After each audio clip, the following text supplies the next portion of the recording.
Hello and welcome to Real Chat. I'm Sophie. And I'm Mark. Today we are exploring three of the most famous films of the French New Wave. Truffaut's The 400 Blows, Godard's Breathless, and Agnes Varda's Cleo from 5 to 7. Do they still feel as fresh and revolutionary today as they did back in the late 50s and early 60s? Or have they faded and become stale with the passage of time? Our reviews and scores coming up now.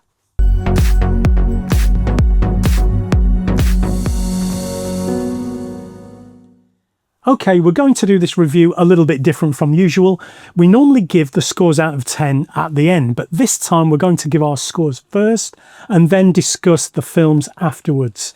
Neither of us know what scores we're going to give each film, so it's going to be interesting to see which of these three classics is our favourite.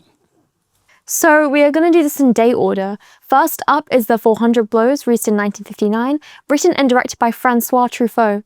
This film is a partly autobiographical coming-of-age drama.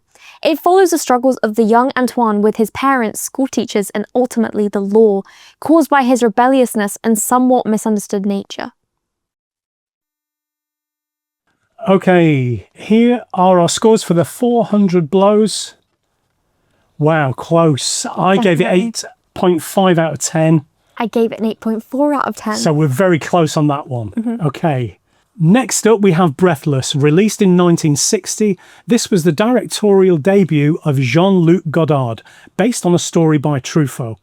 The film centres on the exploits of an impulsive criminal who goes on the run after killing a policeman. He flees to Paris to stay with his girlfriend and tries to persuade her to go with him to Italy, but she suspects something isn't quite right. Okay, here's our scores for Breathless. Oh, I gave it a 6. I gave it a 6.8. 6.8 from you. Brilliant. Right, let's crack on. And finally, Cleo from 5 to 7, written and directed by Agnes Varda and released in 1962.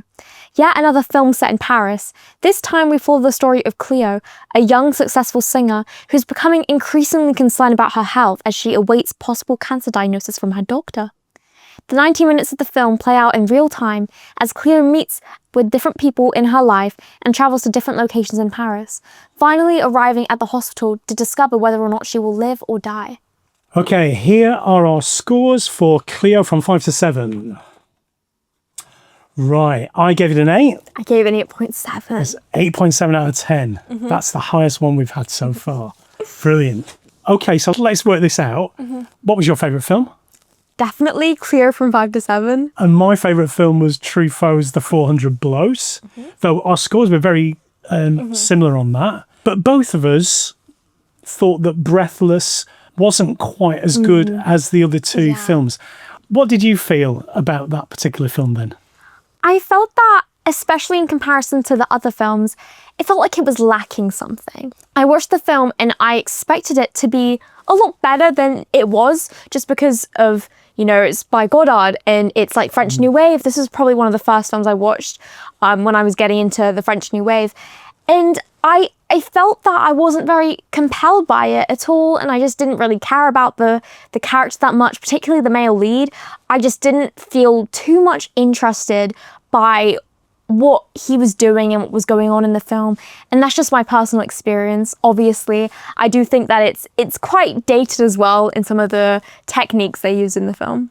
It feels a bit more amateurish compared to the others. I can see how in 1960 this would have seemed quite exciting and revolutionary. It's definitely the most overtly stylish of the films in terms of, you know, there's quite a lot of wobbly handheld camera.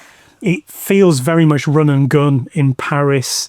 There's whip pans, there's lots of jump cuts that are really obviously jump cuts, which you don't really get. Certainly don't get that in Truffaut, and you don't get that to the same extent as you do in Varda. So was it the main character that kind of put you off this? Yeah, I did think that I enjoyed the film for sure, and there were definitely things in terms of the visuals that I did quite like. But again, the main character, there was just nothing about him that made me really care about him. There wasn't much that interested me by him. I mean, sometimes though, characters who can be a bit repulsive can be fascinating, but I didn't find him all that fascinating either. I thought so as well.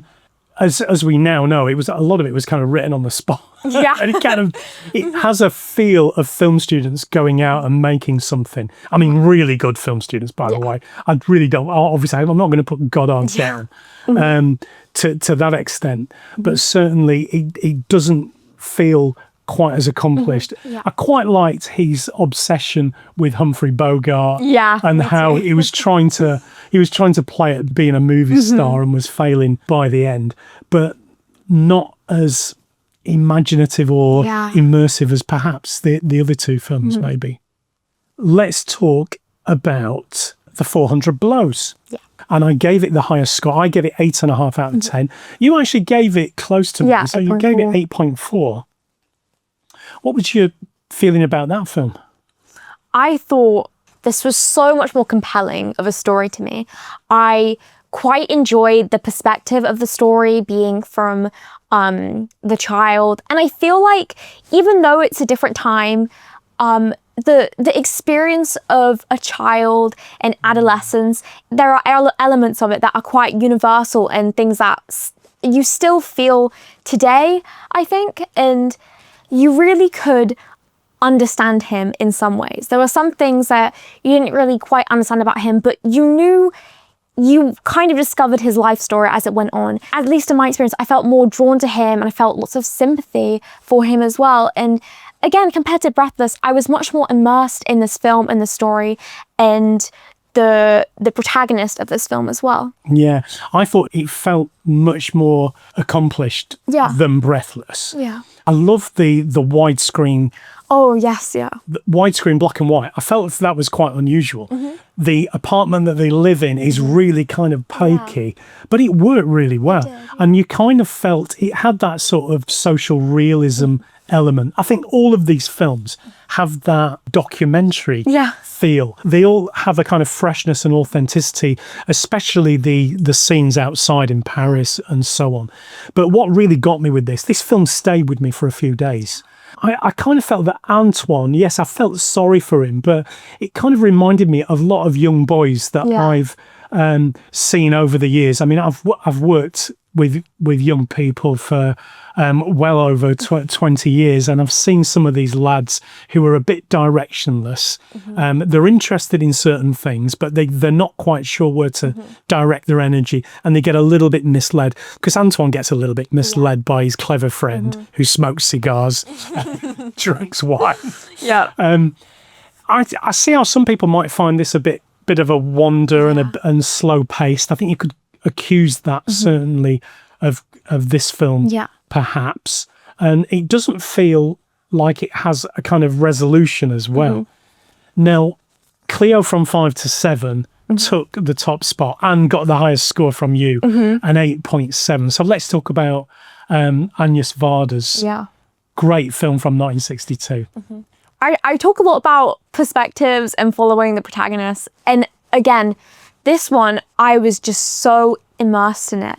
I loved how it was told from the woman's perspective, because you have all these issues with the male gaze and stuff. And I felt like this really wasn't male gaze. I mean, obviously it was by Agnes Varda, so it'd be difficult to do so. Female director. Yeah, female director. And that was something I just loved about this film, because you see Cleo puts away this performative identity in front of this like arrogant singer, and you see herself as a human having real experiences, and she has these conversations with others, and you just follow a day in her life, in real time.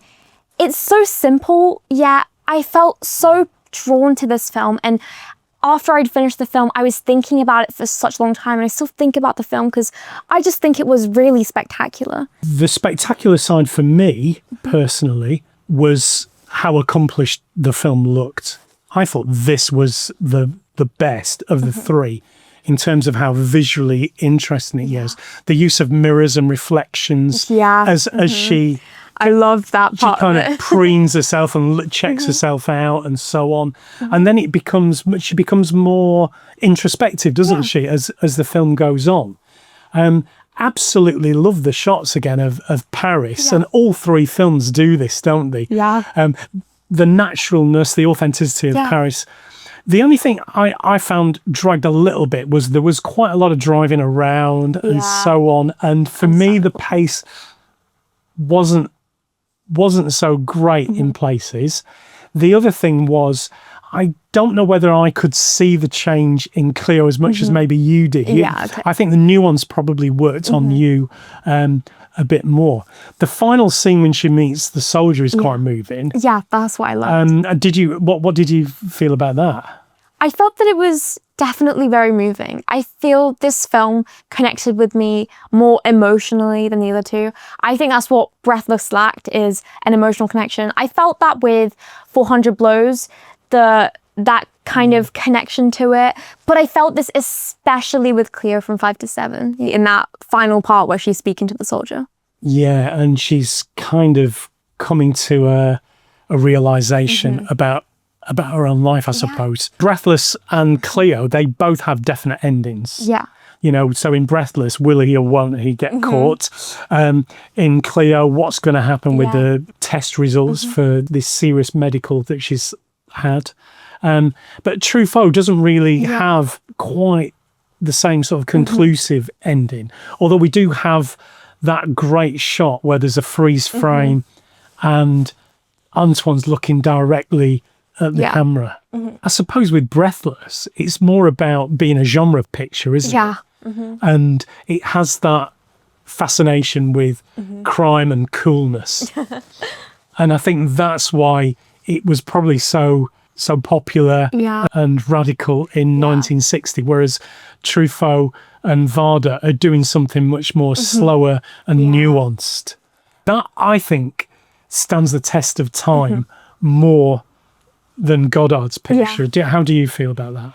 Yeah, I agree. It was quite style over substance in a way. You know, I don't really use that term because sometimes I do believe that style is substance in a way. But I felt this film, it was just lacking. You know, I keep saying bad things about this film, but I overall, I do think it's worth watching, and I do like the film, and I think it was a really good introduction to the French New Wave. You know, do you find that looking at older films, they do feel dated, they do feel slower paced? Definitely, as well, and you have to kind of give them a wider berth. So thank you for joining us in our little exploration of the French New Wave. If you like what we do, please think about subscribing here. We put out contemporary and classic film reviews every week. So then, thank you and goodbye. Goodbye.